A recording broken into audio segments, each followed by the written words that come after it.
Eu queria partir agora com o senhor para falar de questões mais específicas, especialmente dessa questão do julgamento da denúncia do ex-presidente Jair Bolsonaro e os outros 7 incluídos no Núcleo 1, chamado Núcleo 1, lá da tentativa de golpe essa semana. E para a gente contextualizar um pouquinho, eu queria falar primeiro de competência. Para quem não sabe, competência é que é o órgão jurisdicional, a grosso modo, o órgão jurisdicional que seria o responsável por julgar determinada ação, determinada causa. E aí a gente tem, fazendo uma digressão assim no passado, o caso do Lula, que foi julgado lá na 13ª Vara, e depois o STF disse que não era o juízo competente, que é o tal do CEP do processo, né? Não era o CEP certo do processo.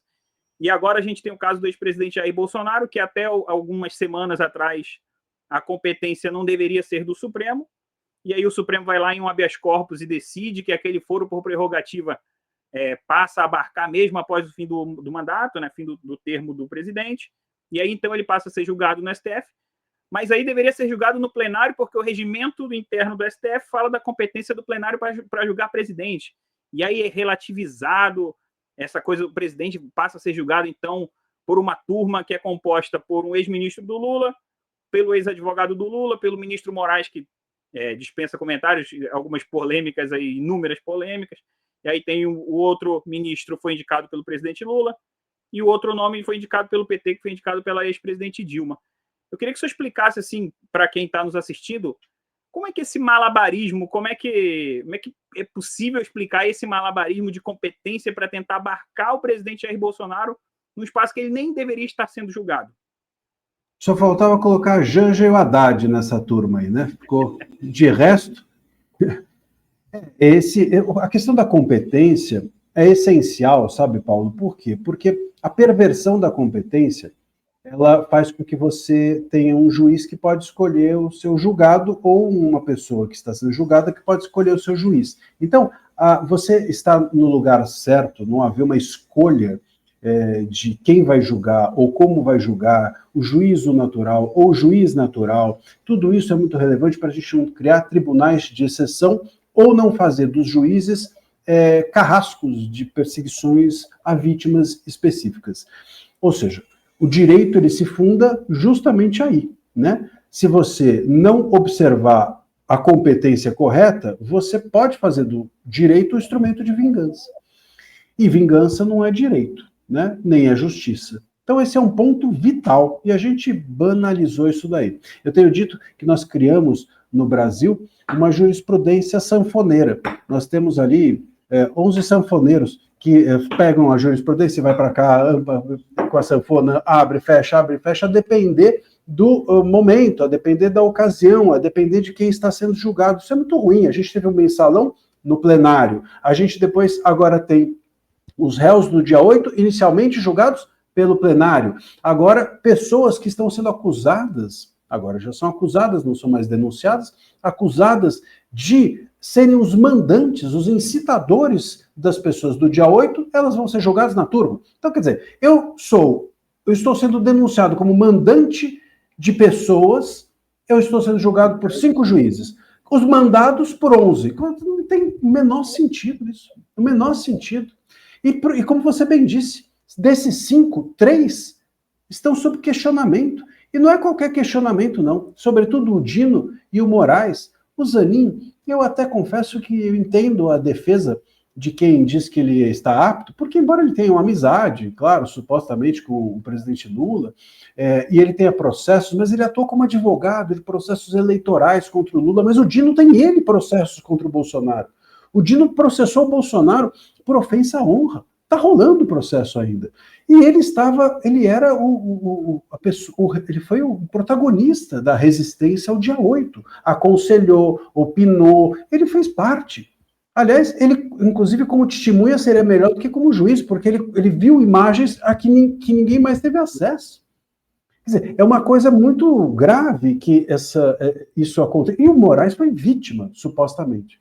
Eu vi até algumas pessoas dizendo assim, não, mas o Moraes, vi, acho que o ex-ministro, um ex-ministro do STF, viu outro dia, ontem até... Marco Aurélio? Não foi o Marco Aurélio, agora me fugiu. O Aires Brito? Não. Não era o Aires Brito, era um outro. César Peluso? Nossa, me fugiu aqui. o Peluso, de bigodinho.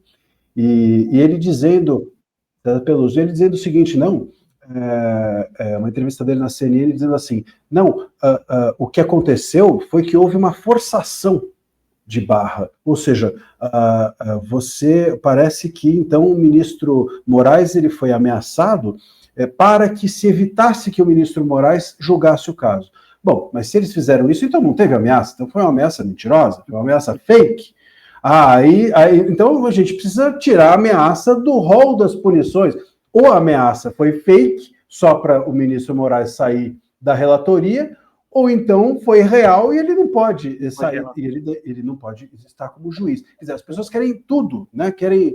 E tudo isso é muito grave, porque a gente está falando de 75% dessa turma que está sob questionamento. Então, como é que a gente pode acreditar que essa competência está sendo usada jurídica e não politicamente? Muito difícil acreditar nisso, a menos que a gente tape os olhos ou que coloque aqueles antolhos que a gente põe em cavalo para que eles caminhem sem olhar para os lados. Não é o caso de quem pretende fazer justiça. O ministro Barroso, quando ele nega lá, né, na arguição de impedimento, ele diz que o impedimento, as razões de impedimento são taxativas, mas a suspeição, de fato, nas hipóteses de suspeição, caberia, né, afastar esses juízes, esses ministros, do caso. São taxativas e está lá, né? Olha, você ser vítima não precisa nem estar lá, é um negócio óbvio, mas está, né? Você não pode ser vítima de alguém. Você também não pode, se você tem uma inimizade com alguém, pressupõe que se você está processando o outro, não é porque você é amigo dele. Eu nunca vi uma pessoa processar o amigo, e nem processar alguém que te é indiferente. Claro que você tem uma relação de inimizade com o outro, você não pode. Tanto que a própria lei, ela excetua isso que o Peluso disse, que é você injuriar alguém de propósito só para afastar. Bom, se você pode afastar de propósito injuriando, então se alguém se sente injuriado, significa que ela deve ser afastada. Você só não pode fazer de propósito, mas se não for de propósito, ela tem que ser afastada. Foi o caso do Dino, e é o caso do Moraes. Então tá lá, tá na lei. Nos artigos do CPP, do Código de Processo Penal, do 252 em diante, tá tudo lá escrito. As razões de suspeição são mais subjetivas, mas as razões de impedimento são objetivas, e nessas todas as hipóteses, caberiam esses dois, sobretudo esses dois ministros que a gente acabou de mencionar, o Dino e o Moraes. O senhor falou da jurisprudência sanfoneira, eu me lembrei do clássico, que é a prisão em segunda instância, né? A cada 3 anos ela vai mudando. Ninguém sabe se pode cumprir, se não pode cumprir. Exatamente, isso aconteceu durante toda a prisão do Lula, né? Vai para lá, vai para cá, sanfoneiro. Agora a gente tem essa questão do regimento interno, que também foi sanfoneiro. Quer dizer, o regimento interno, ações penais tinham de ser no plenário, aí ações penais passam a poder ser na turma, e a gente teve a questão do foro privilegiado, aí o foro privilegiado, então, porque também tem isso, as pessoas não têm foro privilegiado. Então, você a ampliação do foro privilegiado para alcançar quem não tinha mais mandato era também uma forma de justificar esse julgamento ser no STF e não na primeira instância federal, como acredito eu que deveria ser. A gente fica muito nessa discussão plenário ou turma, mas ninguém fala, bom, isso aí devia estar na primeira instância. Então, por que está no STF? Porque agora eles podem alcançar quem já passou por um mandato. Então, tudo isso é sanfoneiro, uma jurisprudência de sanfona. Que foi dentro das dependências, aí tem uma interpretação mais ao bel prazer do STF, porque foi nas dependências do STF, também tem isso, né? Tem isso, e tem o ponto de que esse inquérito do golpe, esses inquéritos todos são uma coisa só. Desde 2019, a gente tem uma sequência de inquéritos que são puxadinhos desse 4781, que foi o primeiro. Então, o inquérito 4781, que é o chamado das fake news, ele permitiu que outros mais surgissem. Esses todos, um está ligado ao outro. Por exemplo, essa questão do golpe, ela brota do inquérito anterior, que brota do anterior. Quando você vai ver, dá no 4781, que é o das fake news em 2019. E por isso que o Moraes é relator de tudo, porque ele era relator desde lá de trás. Então você vai, inclusive, criando... Hoje você tem 10, 20 inquéritos, várias petições que orbitam em torno desses inquéritos, não tem um assunto que não seja possível de ser tratado hoje pelo STF e cair na relatoria do ministro Moraes. Você vai brigar, uma discussão de trânsito, opa, dá para ver aqui uma conexão e cair lá.